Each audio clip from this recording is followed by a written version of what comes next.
How to recover deleted Snapchat photos. Let's jump right into the steps. First off, open Snapchat, which can be downloaded through App Store. Then you want to tap on your profile, which is on the top left corner. Then you want to go ahead and tap on settings, which is on the top right corner. Then you want to scroll down and tap on My Data.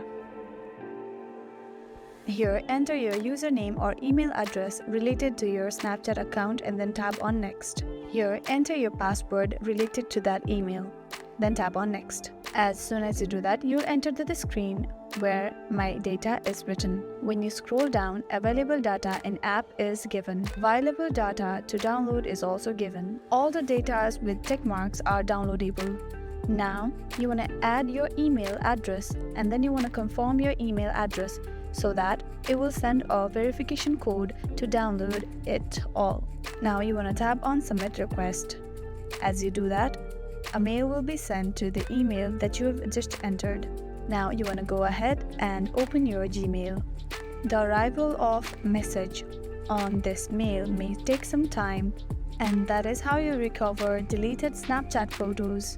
I really hope this video helped you out. Thank you so much for watching till the end.